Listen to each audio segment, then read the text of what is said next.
7 August એટલે કે national handloom day એટલે કે ભારતની સદીઓ જૂની કલા, કારીગરી અને સાંસ્કૃતિક વારસાની ઉજવણીનો દિવસ. પરંપરા જ્યારે આધુનિક ફેશન સાથે જોડાય છે ત્યારે માત્ર વારસો સચવાતો નથી, પરંતુ નવી ઓળખ પણ બનાવે છે. અને આ જ કરી રહ્યા છે ગુજરાતના યુવાનો, ડિઝાઇનર્સ અને વણકરો કે જેઓ હાથ વણાટને નવી લાઇફસ્ટાઇલ સાથે જોડી રહ્યા છે. સસ્ટેનેબલ ફેશન, પરંપરા અને કારીગરીની અદ્ભુત સંગમ ગાથા એટલે ગુડનેસ ગુજરાતની આ આગામી સ્ટોરી. એક સમય હતો જ્યારે હાથથી વણાયેલું કાપડ માત્ર પરંપરાની ઓળખ હતું. આજે એ જ હાથ વણાટ ગુજરાતના યુવાનોની ફેશન અને જીવનશૈલીનો હિસ્સો બની રહ્યો છે. આ બદલાવ માત્ર ફેશનનો નથી, આ બદલાવ છે વિચારનો, જ્યાં પરંપરા અને વારસો આજની ટેકનોલોજી સાથે હાથ મિલાવી રહી છે. આજે રાજ્યના 12,000થી વધુ વણકરો અને કારીગરો ઇન્ડેક્સ્ડ સી, ગુજરાત રાજ્ય હાથશાળ અને હસ્તકલા વિકાસ નિગમ તથા ગરવી ગુજરી સાથે જોડાયેલા છે.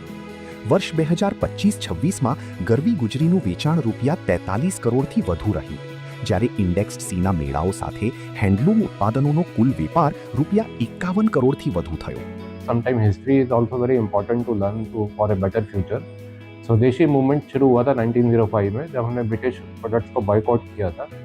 तो उसी दिन को मानते हुए 7 अगस्त को प्रधानमंत्री जी ने नेशनल हैंडलूम डे को डिक्लेयर किया, और इसीलिए हम नेशनल हैंडलूम डे मनाते हैं 7 अगस्त को, देश को स्वावलंबी बनाने के लिए और देश को सेल्फ रिलायंस बनाने के लिए. जैसे मैं आपको कुछ एग्जांपल्स बताऊं तो जीआई टैक्स जो है पूरे वर्ल्ड में हैंडलूम सेक्टर में अप्रॉक्सीमेटली 350 to 400 है. उसमें से 106 जीआई टैक्स हमारी कंट्री के है, इंडिया के, which should be a matter of pride for every Indian. और ये हम जीआई टैक्स के मामले में हाईएस्ट है हैंडलूम सेक्टर में वो अक्रॉस द वर्ल्ड. हमारा इंडिया का हैंडलूम हेरिटेज बहुत रिच है और हम सबको और जानना चाहिए उसके बारे में. और जहाँ पे भी हम विज़िट कर रहे हैं, आई थिंक हमें मेक श्योर करना चाहिए हम वहाँ का हैंडलूम देखें और एटलीस्ट हम उन वीवर्स को सपोर्ट करें जो कि बहुत मेहनत से फैब्रिक बना रहे हैं. अगर हम खरीदेंगे और पहनेंगे हैंडलूम तो एक परंपरा जलती रहेगी, जीवित रहेगी. बिना कमर्शियल सपोर्ट के या बिना फाइनेंशियल सपोर्ट के वो इस धरोहर पर आगे नहीं बढ़ा सकते. इन्हें हम सबका साथ चाहिए, तभी ये परंपरा आगे बढ़ सकती है. હવે વાત કરીએ કચ્છની ભુજોડીની. 5 સદી જૂની વણાટ પરંપરાને આધુનિક ફેશન સાથે જોડતું આ ગામ, ધાબળા અને શાલથી શરૂ થયેલી સફર આજે stole, dress, yoga mat, table runner અને હોમ ડેકોર જેવી આધુનિક પ્રોડક્ટ સુધી પહોંચી છે. ડિઝાઇન, ડિજિટલ માર્કેટિંગ અને વૈશ્વિક બજારના જોડાણથી ભુજોડીનું હસ્તવણાટ અમેરિકા, યુરોપ, જાપાન અને ઓસ્ટ્રેલિયા સુધી પહોંચ્યું છે. અહીં 350થી વધુ કારીગરો છે, જેમાં અનેક મહિલા વણાકરોનો સમાવેશ થાય છે, જે પરંપરાની રોજગાર સાથે જોડી રહ્યા છે. તેમજ કચ્છી શાલને મળેલ જીઆઈ ટેગ આ કળાની આગવી ઓળખ અને વૈશ્વિક વિશ્વસનીયતાને વધુ મજબૂત બનાવે છે. हमारे स्टोर में जो भी डिज़ाइनर प्रोडक्ट है वो हैंडमेड फैब्रिक के बने हुए हैं, और हमारे जो भी कस्टमर हैं वो सारे यंगस्टर हैं.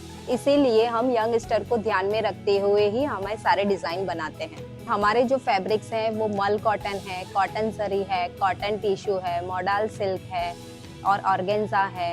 उसमें भी हैंड वर्क वगैरह होता है, हैंड प्रिंट वगैरह होता है, जिसमें कॉट सेट्स वगैरह हैं, ड्रेसेस हैं, ब्लाउज है, और मेंस वेयर में कैजुअल शर्ट्स और जैकेट और कुर्ता भी अवेलेबल है.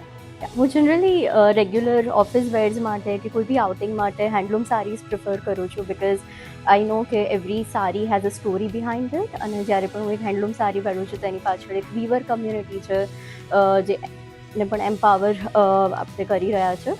पीछे कुछ टाइम से बहुत ज़्यादा मशीन मेड फैब्रिक्स का ट्रेंड चल रहा था, बट आजकल कंफर्ट और सब कुछ देखते हुए ब्लिंगी वगैरह इतना पहनना अच्छा नहीं लगता है. तो कॉटन एंड लिनन कॉटन और लिनन ज़्यादा यूज़ करना पसंद है. और वैसे भी कंफर्ट भी है, एंड ऑल्सो हमारा ट्रेडिशन भी उसमें दिखता है, बिकॉज हैंडमेड फैब्रिक है और इंडिया में इन जनरल हैंडमेड कपड़े बहुत ज़्यादा बनते हैं. So I am very fond of this. વાત માત્ર ભુજોડીની જ નથી.